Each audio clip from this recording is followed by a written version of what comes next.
Hey eaters, welcome to my channel. ఈరోజు evening time snacks లాగా పూరీ చేస్తున్నానండి. ఈవినింగే ఎందుకంటే మార్నింగ్ చేసుకునే టైం లేదు కాబట్టి. పూరీ తినాలనిపించినా చేసేది మాత్రం నేను కాదండి, మా తమ్ముడే. పూరీ చేయాలంటే ఖచ్చితంగా మా తమ్ముడు ఉండాల్సిందే. అంత బాగా చేస్తాడు పూరీలు. నేను కర్రీ చేసే లోపల వాడు పిండి కలిపేస్తున్నాడు. నేను ఒకవైపు కర్రీ చేస్తున్నా. పిండి అంతా కలిపేసి పూరీలు పామేసి మరీ ఇచ్చాడు వాడే.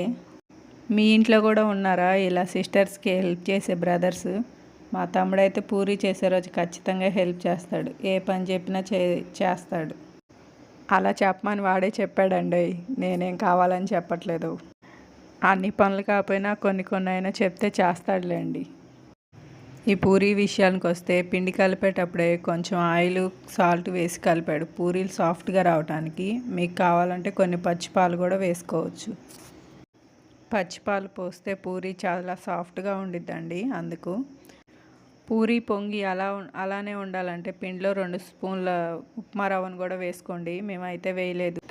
ఇప్పుడంటే పూరీలు చేయడానికి 100 రకాల టిప్స్ యూట్యూబ్లో రెడీగా ఉన్నాయి. కానీ మా అమ్మ పూరీలు చేసినప్పుడైతే ఒక్కొక్కటి అప్పడంలాగా ఉంటే ఒకటి సాఫ్ట్గా ఉండేది.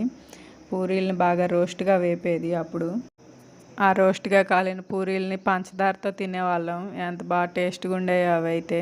అప్పుడేం కర్రీ చేసేది కాదు కానీ చట్నీ చేసేది.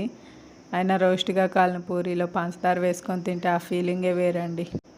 ఇప్పుడు పూరీలను అలా ఎవరైనా తినేవాళ్ళు ఉంటే కామెంట్ చేయండి నాకు. ఈ పూరీ విషయానికి వస్తే ఆయిల్ బాగా హీట్లో ఉన్నప్పుడే కాల్చండి. అప్పుడే సాఫ్ట్గా ఉంటాయి పూరీలు, బాగా పొంగుతాయి కూడా. వీడియో నచ్చితే ఛానల్ని సబ్స్క్రైబ్ చేసుకొని వెళ్ళండి.